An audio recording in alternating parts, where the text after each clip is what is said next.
A freedom fighter.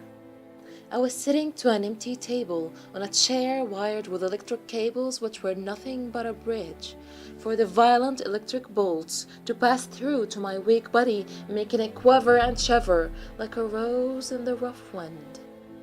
The man's callous face was as terrifying as his merciless heart that beat only to torture like a killing machine.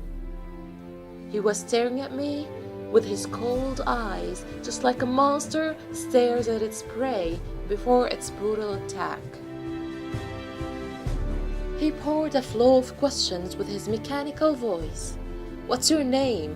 Where are the rest of the troops? Where do you hide your weapons? Why do you attack us? This question in particular fired the hell out of me.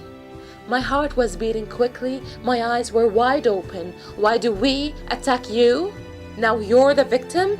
Yes, we are to blame for fighting back because you murdered my family and ripped my sweet little kids into pieces. And you are the reason why I bitterly cry every time I look at their picture in my wallet. And yes, we are to blame. I wanted to say more. There were so many things I wanted at that moment, but a pain in my heart prevented me from letting these captive words out. Now I have a soundless voice. My feelings are like an eagle, yet without wings. After this violent conflict inside my mind, I never answered. I said nothing but looking fearlessly straight to the general's cold eyes. Everything was silent, that I could hear the man's heavy breath leaving his body as if it has been ever longing to be free.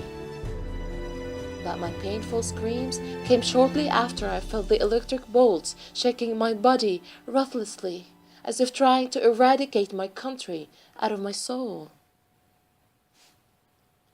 I could hear the echo of my screams all around the alleys of the awful prison as I was trying to touch my wounds that didn't seem to heal. The general's metallic voice kept irritating me with flows of questions that felt like a million hammers attacking my head, and still I spoke of nothing. Another bolt found its way to my body, but this time it was stronger. The next thing I remember is waking up to see parts of my body burned, and a couple of dire dogs that bear some resemblance with the general waiting impatiently for a chance to attack. I'm sitting at the corner of my cell now, with all these memories spinning around my head.